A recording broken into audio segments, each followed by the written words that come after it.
제5권 해는 뜨고 해는 지고 제42장 죽은 자의 소리. BC 630년 진문공 6년 주양왕 22년 진문공이 패공의 지위에 오른 지 2년이 지났다. 그동안 진나라 군대는 충분히 휴식을 취했다. 아무 일이 없었던 것은 아니다.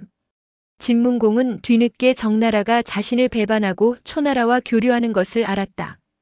허나라 정벌 때 정나라가 불참한 것도 괴질 때문이 아닌 것을 알게 되었다. 용서치 않으리라. 진문공은 눈썹을 꿈틀거렸다. 더욱이 정문공은 유랑 시절의 진문공을 홀대했던 임금이다.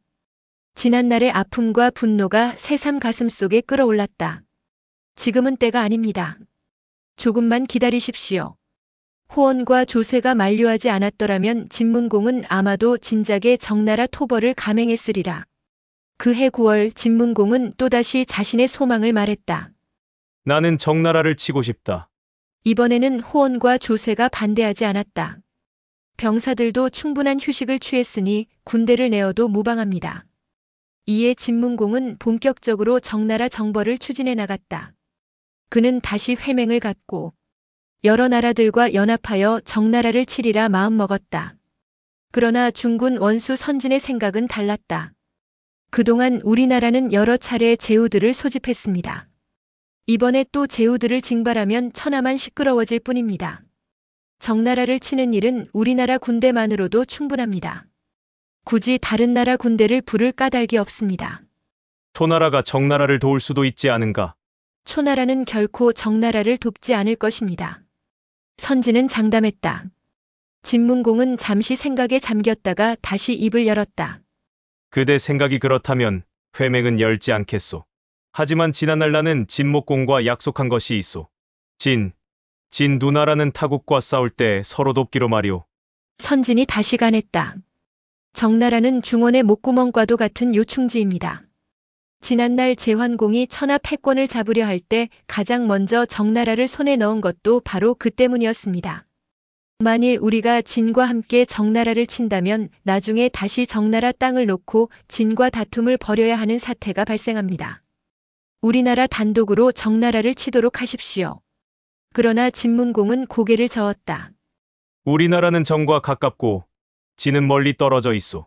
진나라가 무엇 때문에 정나라를 탐내겠소? 진문공은 끝내 선진의 말을 듣지 않았다. 9월 13일 진 연합군이 정나라를 향해 쳐들어갔다.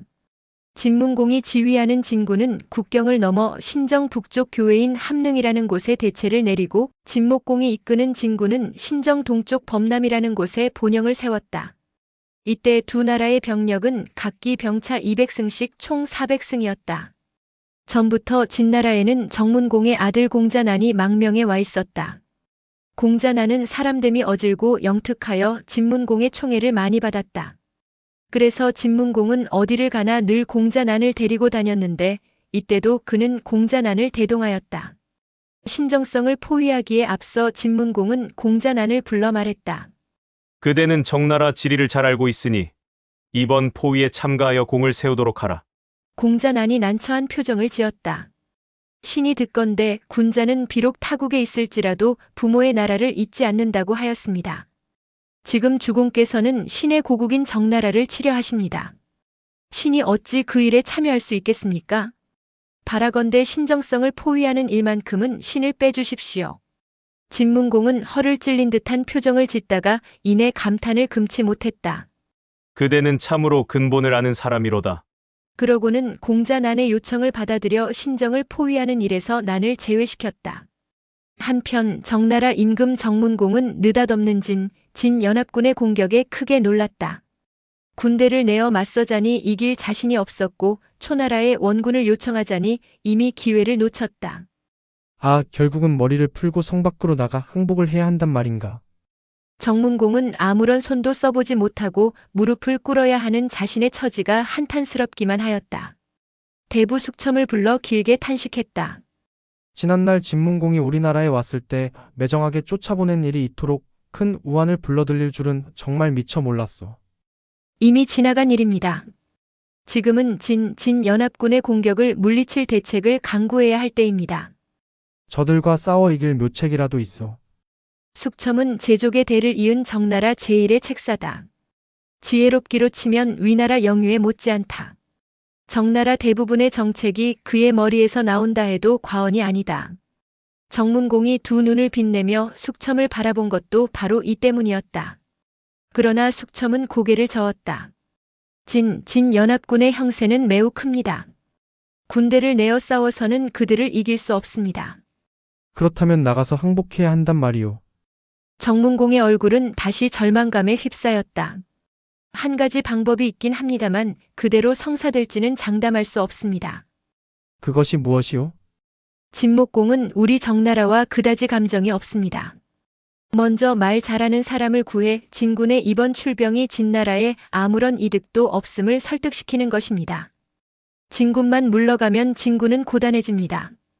그러면 그들은 막지 않아도 스스로 군대를 철수할 것이 분명합니다. 묘책이라면 묘책이었다. 정문공의 얼굴이 다시 환하게 빛났다. 진목공을 설득할 만한 사람이 누가 있겠소? 우리나라 대부 중에선 일지호가 가장 말을 잘합니다. 숙첨의 말에 정문공은 즉시 일지호를 불렀다. 그러나 일지호는 자신 없는 표정으로 고개를 저었다. 신의 능력으로는 그런 중임을 감당할 수 없습니다. 대신 다른 사람 하나를 천거하겠습니다. 그 사람은 새치여로 큰 산도 흔들만합니다. 다만 워낙 벼슬이 낮아서 그의 재주를 아는 사람이 별로 없을 뿐입니다. 그 사람이 누구요? 그는 고성에 사는 사람으로 성은 초기요, 이름은 무입니다. 총무는 지금 나이가 70입니다. 3대째 어정 마구간을 맡아보는 직책으로 지내오면서 한 번도 다른 벼슬을 받아본 적이 없습니다. 주공께서는 그에게 높은 벼슬을 내리고 정중히 청하십시오. 그러면 능히 새치여로 진목공을 설득할 수 있습니다. 마구간직이라는 말에 마음이 내키지 않았지만 정문공은 지푸라기라도 잡는 심정으로 총무를 공궁으로 불러들였다. 총무가 들어왔다. 그런데 어찌나 늙고 볼품이 없던지 수염과 눈썹이 눈처럼 희고 허리는 꼬부라져 곱추 같았다. 걸음걸이는 쓰러질 듯 비틀거렸다. 대부들은 그런 총무의 행색을 보고 터져나오려는 웃음을 겨우 참았다. 혹시나 하고 기대감을 품었던 정문공도 그를 보고 나서는 내심 실망했다. 그대가 총무인가? 그러합니다. 한데 주공께서는 무슨 일로 이 늙은 천신을 부르셨습니까? 목소리 하나만은 쩌렁쩌렁했다. 일지호가 소개하기를 그대가 말을 잘한다 하기에 한 가지 부탁을 하려고 불렀소. 그대가 만일 진나라 군사를 물러가게만 해준다면 과인은 그대를 중히 쓸 것이오. 그런데 뜻밖이었다. 총무가 고개를 저으며 대답했다. 신은 배운 것이 없어 젊었을 적에도 나라를 위해 공을 세우지 못했습니다. 하물며 이렇게 늙어 빠진 마당에 무슨 재주로 진나라 대군을 물러가게 할 수 있겠습니까? 듣기에 따라서는 평생 높은 벼슬에 올라보지 못한 것을 원망하는 말투 같기도 했다. 정문공이 설득하듯 다시 말했다. 듣자하니 그대 집안은 3대째 다른 벼슬을 하지 못했다고 하던데 이는 모두 과인의 불찰이오. 이제 그대에게 야경의 벼슬을 내리겠소. 힘들겠지만 나라를 위해 한번 갔다 오기 바라오. 일지호도 옆에서 총무를 설득했다. 선생이 일생 동안 불우했으니 주공께서 늦게라도 선생의 재주를 알아주시고 부탁하는 것이니 너무 사양하지 마십시오. 그제야 총무는 재배하며 정문공의 분부를 받아들였다. 그날 밤이었다. 총무는 힘센 군사들에게 굵은 밧줄로 자신의 허리를 동여매게 한 후 성벽을 타고 동문 밖으로 내려갔다. 그는 진군의 본영이 있는 곳으로 가 영체 밖에서 다짜고짜 대성통곡을 하였다. 한밤중에 커다란 울음소리가 들리자 진군 영체는 어수선해졌다. 군사들이 나와 통곡하는 총무를 잡아 안으로 끌고 갔다. 마침 진목공도 울음소리를 들은 터라 총무를 자신의 군막으로 데려오게 하였다. 너는 누구냐? 총무가 울음을 그치고 대답했다. 노씨는 정나라 대부 총무라는 사람입니다. 그런데 너는 어찌하여 그토록 통곡하였느냐? 장차 정나라가 망하겠기에 울었습니다. 망하는 건 정나라인데 어째서 우리 진군 영체 밖에 와서 통곡하는 것이냐? 노씨는 정나라의 멸망을 슬퍼함과 동시에 진의 앞날을 생각해 보았습니다. 정나라가 망하는 건 그렇다 치더라도 장차 진나라가 멸망할 것을 생각하니 안타깝기 짝이 없습니다. 그래서 이곳에 와 통곡한 것입니다. 총무의 말에 진목공의 입술이 일그러졌다. 우리나라가 망할 것이라니. 저 늙은 놈이 지금 무슨 말을 하고 있는 거냐? 당장 끌어내어 목을 베어라. 그러나 총무는 추후도 두려워하는 기색이 없었다. 그는 더욱 카랑카랑한 목소리로 진목공을 향해 말했다. 보잘것없는 자의 목을 베는 것이 뭐 그리 급한 일입니까? 군우께서는 이 목을 참하기 전에 저의 말부터 들어보십시오. 진 두 나라가 합세하여 정나라를 포위하고 있으니 정나라가 망하는 것은 기정사실입니다. 그러나 정나라가 망해서 진나라에게 유익한 점이 있다면 이 늙은 몸이 왜 여기까지 와서 통곡하겠습니까? 이번 싸움에 진나라는 이익은커녕 큰 손해만 있을 것입니다. 큰 손해가 있을 거라는 게 무슨 말이냐? 정나라는 진나라 동쪽에 있고 진나라는 진나라 서쪽에 위치해 있습니다. 군우께서는 정녕 진문공이 다른 나라는 끌어들이지 않고 굳이 진나라와만 연합하여 정나라를 친 까닭을 모르겠습니까? 모르시겠다면 노신이 자세히 말씀드리겠습니다. 진나라와 정나라는 진을 사이에 두고 1,000리나 떨어져 있다. 즉 진나라에서 정나라까지 오려면 우선 진을 지나야 하고 또 남으로 낙양의 왕성을 지나야 당도할 수 있는 것이다. 이번 전쟁에서 이겨 정이 멸망하면 정나라 영토는 승전국인 진과 진이 나누어 가질 것이다. 그런데 진나라는 지리상으로 볼 때 그 거리가 너무 멀기 때문에 영토를 제대로 다스릴 수 없을 것은 자명한 일이다. 그렇다면 그 땅은 어찌 되겠는가? 모두 진나라의 영향권에 들 수밖에 없다. 이런데도 군우께서는 진나라의 이익이 돌아간다고 여기시는 겁니까? 총무는 열변을 토했다. 어느새 진목공은 진지한 표정으로 총무의 말을 경청하고 있었다. 더욱이 진과 진은 이웃한 나라로서 서로 그 세력을 다투는 처지입니다. 결국 진이 강해지면 진은 약해질 뿐입니다. 이웃 나라를 강하게 해주기 위해서 스스로 자기 나라를 약하게 하는 것은 결코 지혜로운 사람의 행동이 아닙니다. 총무는 진과 진의 그동안의 관계를 신뢰까지 들어가며 제시해 보였다. 지난날 진의 공은 하남의 5성을 바치기로 하고 진목공의 도움을 받아 본국으로 들어가 군위에 오른 적이 있다. 그런데 그 후 진의 공의 태도는 어떠했는가? 성을 바치기는커녕 오히려 진목공을 배반했다. 진문공 또한 마찬가지다. 진목공은 진문공의 귀국을 위해 많은 도움을 주었다. 그런데 진문공은 어떠했는가? 은인인 진목공에게 무슨 보답을 하였는가? 보답은커녕 군대를 늘려 진의 세력을 압도하기에까지 이르지 않았는가? 생각해 보십시오. 이제 진문공이 정을 없애고 이 넓은 동쪽 땅을 손아귀에 넣는다면 그 다음은 어디를? 제나라? 초나라? 아닙니다. 바로 서쪽 진나라 땅일 것입니다. 그러므로 정나라의 멸망은 곧 진의 멸망으로 이어질 수밖에 없습니다. 총무의 말을 듣는 동안 진목공은 수시로 얼굴빛이 변했다. 진나라 영토가 침범당할 것을 생각하니 어느새 모골이 송연해졌다. 마침내 진목공은 강하게 머리를 끄덕이며 입을 열었다. 선생의 말이 옳소. 나는 지금까지 진문공에게 이용만 당해왔소. 그때 옆에서 총무의 얘기를 듣고 있던 재상백리애가 진목공에게 간언했다.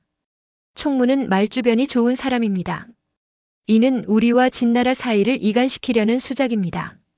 주공께서는 결코 그의 말을 듣지 마십시오. 총무가 황급히 말했다. 군우께서 정나라 포위를 풀어주신다면 우리 정나라는 앞으로 진나라를 섬기겠습니다. 이미 진목공은 총무의 말에 흠뻑 빠진 뒤였다. 그는 백리애의 간언을 물리치고 총무와 서로 입술에 피를 바름으로써 진정동맹까지 맺었다.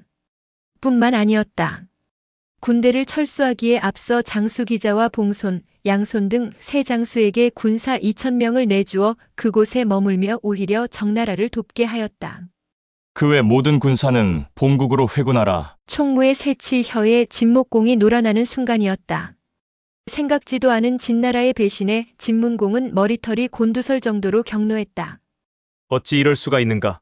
진문공의 신하들 또한 진군의 철수에 크게 당황했다. 좌군 좌장 호원은 분노를 참지 못하고 진문공에게 아뢰었다. 진군은 멀리 가지 못했을 것입니다. 허락하신다면 신이 당장 쫓아가 저들을 박살내고 돌아오겠습니다.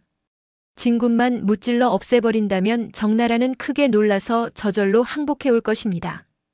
그러나 진문공은 이미 마음을 가라앉힌 뒤였다. 저들의 소행은 괘씸하지만 굳이 추격하여 칠 필요는 없소. 그대도 알다시피 지난날 나는 진목공의 도움을 받아 고국에 돌아와 군위에 오를 수 있었소. 진목공이 없었더라면 어찌 오늘의 내가 있었으리오. 지난 성복 전투에서도 우리는 삼사를 후퇴하여 초성왕에게 신세진 은혜를 갚은 바 있소. 이번에도 그렇게 생각하면 될 것이오. 더욱이 진목공은 과인의 장인이오.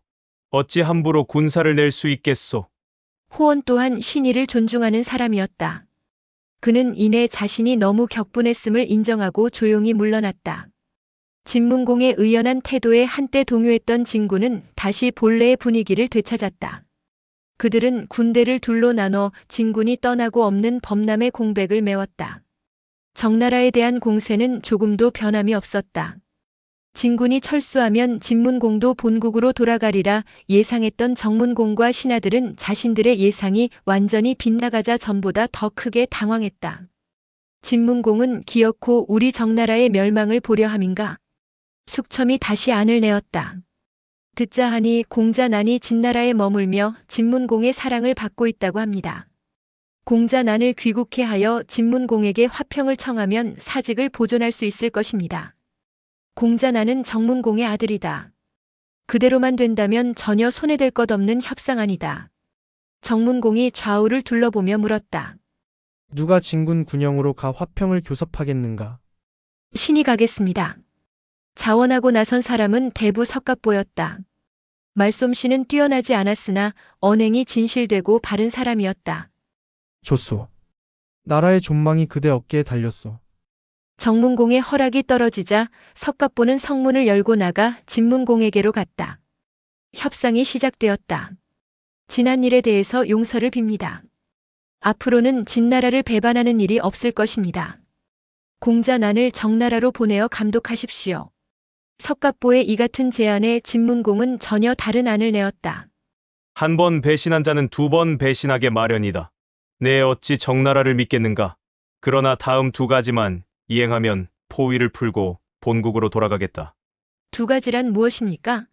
첫째, 그대의 제안대로 공자난을 귀국시키겠다. 단 정나라는 반드시 공자난을 세자로 세워야 한다. 현재 정나라 공실에는 세자가 없었다. 지난날 정문공이 세자와 아들들을 의심하여 모두 살해했기 때문이었다. 공자난은 그 와중에 살아나 진나라로 망명했던 것이다. 그러므로 공자난을 세자로 책봉하는 것은 어려운 일이 아니었다. 둘째로, 숙첨을 잡아 과인에게 보내라. 이 요구는 다소 뜻밖이었다. 석갑보는 의아한 눈길로 진문공을 바라보며 물었다. 어찌하여 숙첨입니까? 그대는 지난날 숙첨이 과인을 두고 했던 말을 기억하지 못하는가? 지난날 진문공이 유랑하던 시절이었다. 그들 일행이 정나라에 들렀을 때 숙첨은 정문공에게 다음과 같이 말한 바 있다. 중이를 후대하지 않을 바에는 차라리 죽여 없애버리십시오. 진문공은 지금까지 그 말을 기억하고 숙첨에 대해 보복하려 하고 있음이 분명했다. 숙첨은 정문공의 신복신하다. 석갑보가 결정하여 대답할 차원이 아니었다. 우리 주공과 의논한 후 답을 드리겠습니다. 그는 진문공의 두 가지 요구 조건을 가지고 성 안으로 돌아왔다. 석갑보의 보고를 받은 정문공은 길게 탄식했다. 공자난을 세자로 세우는 일은 나도 바라던 바이오. 그러나 숙첨은 나의 수족 같은 신하인데 어찌 그를 적군에게 내어줄 수 있으리오. 그 자리에 숙첨도 있었다. 그는 진문공이 자신을 요구하고 있음을 알고 앞으로 나서며 말했다. 임금에게 근심이 있으면 그것은 신하의 치욕이요. 임금에게 욕을 보이면 그 신하는 마땅히 죽어야 합니다. 지금 진문공이 신을 요구하는 마당에 신이 가지 않으면 그들은 결코 포위를 풀지 않을 것입니다. 신이 죽음을 두려워하면 이는 충성이 아니며 임금을 근심과 치욕에 버려두는 것이 됩니다. 신은 기꺼이 진문공에게로 갈 것이니 주공께서는 아무 염려하지 마십시오. 그대는 가면 죽수. 내 어찌 차마 그대를 죽음으로 보낼 수 있으리오. 주공께서는 저 한 사람으로 인해 이 나라 사직까지 망치려 하십니까? 신이 죽어 백성을 구하고 사직을 보존할 수 있다면 그 죽음 또한 얼마나 영광되겠습니까? 이제 신은 주공과 백성을 위해 신정성을 나갑니다. 정문공은 눈물을 뿌리며 숙첨을 전송했다. 석갑보는 숙첨과 함께 다시 진군 영체로 들어갔다. 우리 주공께서는 군우의 두 가지 조건에 모두 복종하셨습니다. 진문공은 흡족한 표정으로 공자난을 나오게 하여 말했다. 그대는 이제 고국으로 돌아가 세자 자리에 오르라. 공자난은 진문공에게 제배한 후 석갑보를 따라 신정성 안으로 들어갔다. 이제 남은 것은 숙첨에 대한 처분뿐이었다. 숙첨은 진문공 앞에 꿇어 앉았다. 그 옆으로 커다란 가마솥이 있었고 그 안에는 끓는 물이 가득 차 있었다. 진문공은 흘깃 가마솥을 본 후 숙첨을 향해 서리빨보다도 차갑게 호령했다. 숙첨은 들어라. 너는 정나라 높은 벼슬에 있으면서 어려움에 처해 있던 과인을 도와주기는커녕 오히려 죽이려 들었으니 그 죄가 하나다. 또 과인과 동맹한 임금에게 배반토록 하였으니 그 죄가 둘이다. 이런 너를 내가 어찌 용서하겠는가. 여봐라. 저자를 끓는 가마솥에 넣어 삶아라. 좌우에 시립해 있던 군사들이 우르르 숙첨에게 달려들었다. 그러나 숙첨의 얼굴빛은 조금도 변하지 않았다. 오히려 처음보다 더 당당하고 의연하게 몸을 세운 후 진문공을 향해 외쳤다. 외신 숙첨이 죽는 것은 조금도 억울하지 않습니다. 그러나 가슴속에 담겨있는 말을 하지 못하고 죽는 것이 안타까울 뿐입니다. 진문공은 냉소를 지으며 숙첨을 꾸짖었다.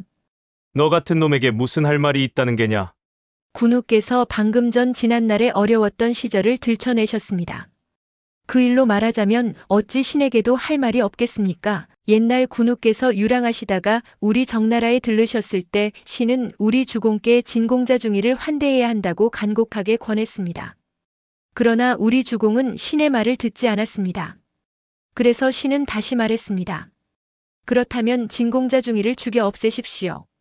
신이 이 말을 한 까닭은 군우께서 현명한 분이며 훗날 폐업을 성취하리라는 것을 알았기 때문입니다. 그런데 우리 주공은 그러한 저의 말을 또한 듣지 않았습니다. 그것이 오늘날 이런 결과를 낳았습니다. 모름지기 신하는 현실을 보고 미래를 마칠 줄 알아야 합니다. 그것이 바로 지혜입니다. 또한 전심전력으로 임금을 돕고 나라를 다스려야 합니다. 그것이 충성입니다. 또 제 몸을 죽여 사직을 구해야 합니다. 그것이 인덕입니다. 또 나설 때 나서야 합니다. 그것이 바로 용기입니다. 아래옵기 황공하오나 외신 숙첨은 바로 이 지혜, 충성, 인덕, 용기로서 그동안 우리 주공을 보필했습니다. 그런데 진나라 국법은 이런 신하를 가마솥에 삶아서 죽이기로 되어 있습니까? 숙첨은 말을 마치자 스스로 끓는 가마솥 안으로 달려갔다. 그는 가마솥 안으로 몸을 던질 자세를 취하더니 좌우의 모든 사람을 둘러보며 다시 한번 외쳤다. 이후로 지혜와 충성과 인덕과 용기로서 임금을 섬기는 사람은 모두 다 이 숙첨처럼 가마솥에 삶아져 죽을 것이다. 숙첨이 막 몸을 던지려 할 때였다. 진문공이 황급히 외쳤다. 멈춰라! 진문공은 숙첨의 의연한 태도에 감동했다. 그는 다시 숙첨을 불러놓고 말했다. 내 잠시 그대를 시험해 본 것뿐이오. 그대는 참으로 충신이오. 그러고는 숙첨을 극진히 대접하여 신정성 안으로 돌려보냈다. 숙첨의 일이 해결됨으로써 진문공의 정나라 정벌은 그 막을 내렸다. 이로써 초나라를 제외한 중원의 모든 제후국은 진문공의 영향권 안에 들게 되었다. 그러나 부작용이 없지도 않았다. 진과 진 사이에 틈이 생기기 시작한 것이었다. 이로 인해 두 나라 사이에는 또 한바탕 피바람이 몰아치게 되는데 이것은 진문공 사후의 일이다. 진나라에 다시 평온이 찾아왔다. 돌이켜보면 참으로 파란만장한 세월이었다. 진문공의 나이 어느덧 70을 바라보고 있다. 평생을 동고동락한 가신들도 모두 백발이 되었다. 가는 세월을 막을 자 누구인가? 이제 그들은 죽음이라는 것을 곁에 두고 지내야 하는 때가 되었다. 정나라 정벌을 마치고 돌아온 이듬해였다. 진나라 제1의 맹장으로 손꼽히던 위주가 술에 취해 수레를 타고 가다가 굴러떨어졌다. 팔이 부러졌다. 지난날 불타는 대들보에 깔려 속으로 골병 들었던 그는 병이 재발했다. 끝내 회복하지 못하고 피를 한 마리나 토한 후 위주는 숨이 끊어졌다. 그 후 2달이 채 지나기도 전에 호모와 호원이 잇따라 세상을 떠났다. 호모와 호원은 진문공에게 있어 남다른 존재였다. 외숙이어서도 진나라 제1의 공신이어서도 아니었다. 어릴 적부터 두 형제는 진문공의 스승 역할을 해왔다. 한시도 그의 곁을 떠난 적이 없었다. 진문공은 호모, 호원의 죽음에 큰 충격을 받았다. 처음 부음을 들었을 때 그는 자리에 앉은 채 크게 통곡했다. 내가 온갖 곤경에서 벗어나 오늘에 이를 수 있었던 것은 모두 다 그들이 내 곁에 있어 주었기 때문이다. 그런데 오늘 그들이 나를 버리고 먼저 가는구나. 이제 누구와 함께 나라 일을 의논할 것인가? 이후 진문공은 시리에 빠졌다. 기쁨도 즐거움도 모두 사라졌다. 서신은 망명파 공신으로서 소장파에 속했다. 물리에 밝고 학문이 깊어 자주 진문공의 자문역을 맡았다. 하루는 그가 진문공 앞으로 나가 아뢰었다. 주공께서는 너무 상심하지 마십시오. 비록 호모와 호원이 죽었으나 신이 주공을 위해 한 사람을 천거하겠습니다. 진문공이 눈을 들어 물었다. 그대는 나에게 어떤 사람을 천거하려는 것이오? 지난달 일이었습니다. 신이 개인적으로 볼 일이 있어 길을 떠났다가 길하는 들판에서 잠시 휴식을 취한 적이 있습니다. 그때 한 농부가 가래로 밭을 갈고 있는 모습이 눈에 띄었다. 마침 점심때가 되어 그 아내가 밥을 가지고 나왔다. 그런데 남편을 대하는 그 아내의 행동이 남달랐다. 마치 임금을 섬기듯 점심밥과 반찬을 일일이 두 손으로 받들어 남편에게 공손히 바치는 것이었다. 농부 또한 옷깃을 여미고 조용히 음식을 받아 조심스레 먹었다. 그렇게 아내는 남편이 식사를 마칠 때까지 그 곁에 조신하게 서 있었다. 식사를 마친 농부는 집으로 돌아가는 아내가 보이지 않을 때까지 눈으로 전송한 후에야 다시 밭을 갈기 시작했다. 그러한 그들의 태도는 처음과 끝이 한결같았습니다. 부부간에 대하는 기품이 그러하거늘 하물며 다른 사람을 대하는 태도가 어떠할지는 가히 상상이 가고도 남습니다. 신이 듣건대 남을 공경할 줄 아는 사람은 반드시 덕이 있다고 했습니다. 신은 감탄한 나머지 그 사람에게 가서 이름을 물었습니다. 그래, 그 사람의 이름이 무엇이오? 성은 극이요 이름은 결. 그 농부는 바로 극의 아들 극결이었습니다. 만일 그런 사람을 등용하여 쓴다면 호모나 호원보다 못하지 않을 것입니다. 순간 진문공의 안색이 싸늘하게 변했다. 그게의 아들이라고. 그게라면 지난날 반란을 일으켜 나를 죽이려 했던 자가 아닌가? 그런 대역죄인의 자식을 어찌 등용할 수 있겠는가? 그러나 서신은 조금도 위축되지 않고 말을 이었다. 요순 같은 성인에게도 단주와 상균 같은 불초 자식이 있었으며 곤 같은 악인에게도 우임금 같은 아들이 있었습니다. 어질고 어리석건 간에 그 아비와 아들은 아무 상관이 없습니다. 주공께서는 어찌 지난날의 일을 미워하여 훌륭한 인재를 등용하려 하지 않으십니까? 서신의 충간에 진문공은 퍼뜩 정신이 들었다. 그렇구려. 내가 중대한 실수를 저지를 뻔했소. 그대는 어서 나를 위해 극결을 불러주시오. 신은 혹 그가 다른 나라로 달아날까 염려하여 미리 신의 집에다 그를 데려다 놓았습니다. 만일 주공께서 그를 부르시려면 예의를 갖춰 초빙하는 예로서 맞아들이십시오. 진문공은 서신이 시키는 대로 내관을 불러 극결을 정중히 모셔오라고 분부했다. 극결은 키가 9척에다 얼굴이 준수하고 목소리가 큰 종소리 같았다. 이때의 일척은 약 23cm. 9척이면 2m가 넘는 거인이다. 게다가 몸까지 건장했다면 능히 보는 이로 하여금 압도당하게 했으리라. 진문공은 극결을 보는 순간 첫눈에 그가 마음에 들었다. 그는 극결의 손을 잡고 크게 기뻐했다. 그해 가을 진문공은 다시 군제를 개편했다.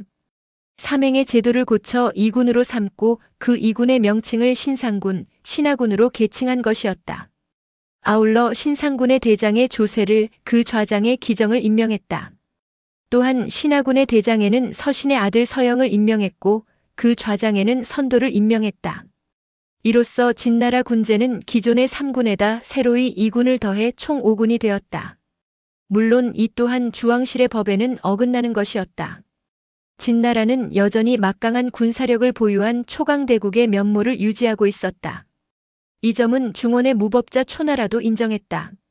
초성왕은 성복 전투에서 패한 이후 재기를 노렸으나 진문공은 틈을 보이지 않았다.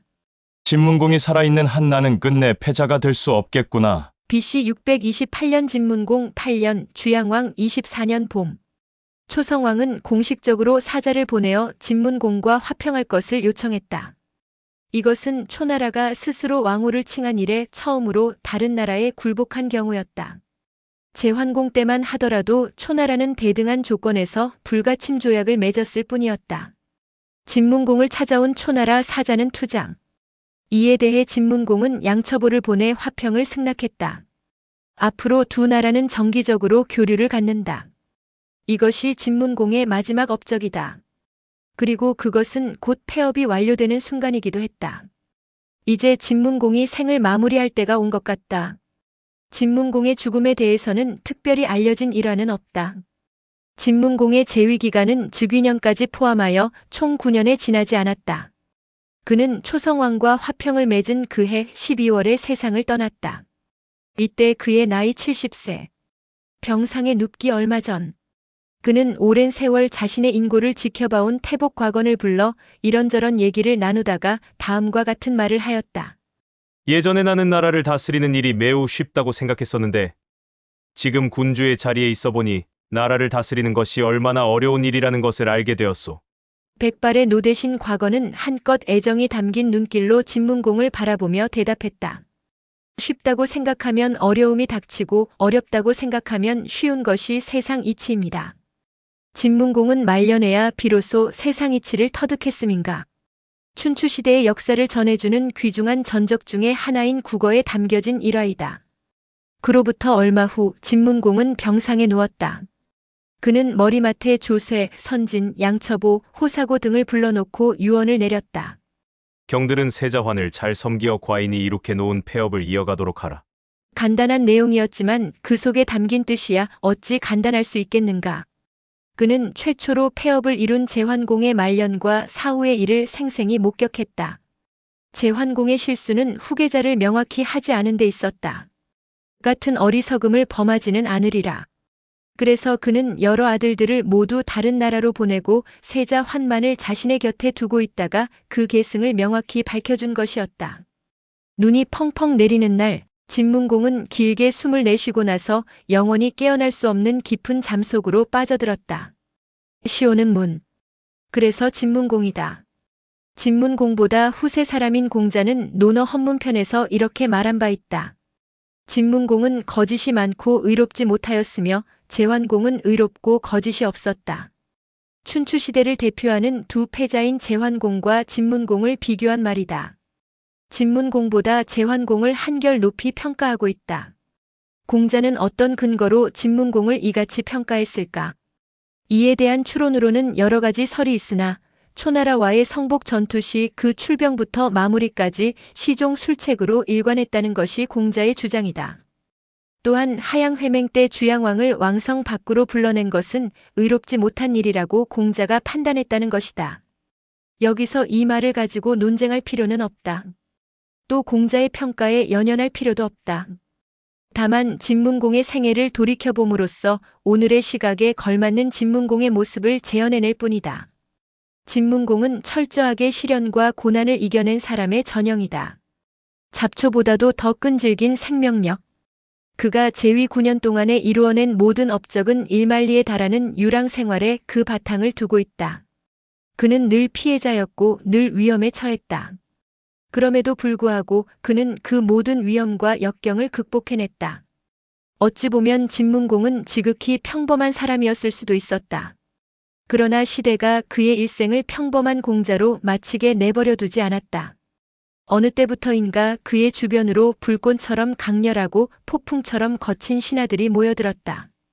그들의 힘은 점차 진문공의 힘으로 변해갔다. 이것만은 인위적으로 될 수 없는 일이다.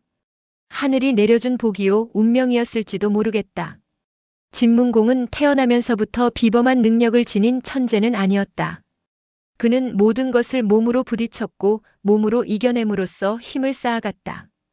그리고 그 힘이 자신의 내면 가득히 차 넘쳐 흐를 때까지 기다렸다. 그랬다. 그는 기다림이 무엇인지를 아는 사람이었다. 그 기다림은 아름답고 강했다. 그는 마침내 폐업을 이루었다. 기다림의 생. 이것이 진문공이다. 이것이 진문공의 참모습이다. 진문공이 세상을 떠난 후 세자환이 군위에 올랐다. 그가 진양공이다. 진양공은 선군의 장례식을 거행하기 위해 관을 고곡으로 옮겼다. 장례 수레가 강성의 성문을 나섰을 때였다. 별안간 진문공의 시신이 담긴 관 속에서 이상한 소리가 들려왔다. 소가 울부짖는 듯한 소리였다.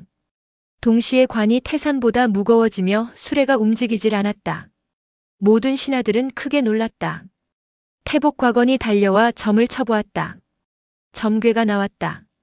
서쪽에서 쥐가 나와 우리 담장을 넘는도다. 나에게 큰 막대기 하나 있어 한 번 치자 3번 상하도다. 무슨 뜻이오? 신하들이 한결같이 궁금해하며 물었다. 과건이 대부들을 향해 외쳤다. 관 속에서 나는 저 소리는 바로 주공의 말씀이오. 주공께서는 지금 중대한 명을 내리셨소. 조만간 서쪽에서 군대가 나와 우리나라를 지날 것이다. 그 군대를 치면 크게 이기리라. 이렇게 명하시고 계십니다. 신하들이 진문공의 관 앞에 서서 명을 받는 것처럼 허리를 숙였다. 그러자 관 속에서 나던 소리가 그쳤다. 수레도 다시 움직이기 시작했다. 선진이 하늘을 쳐다보며 중얼거렸다. 서쪽이라면 진나라가 분명하다. 진문공은 죽어서도 어린 군주 진양공과 진나라의 앞날에 대한 근심을 풀지 못했던 것일까? 죽은 자가 영을 내리는 가운데 또 한 시대가 지나가고 있었다. 이상으로 평설 설국지 제1부 황하의 영웅들을 마치고 다음 회부터는 제2부 장강의 영웅들 제1장 효산의 지가부터 읽어가도록 하겠습니다. 감사합니다.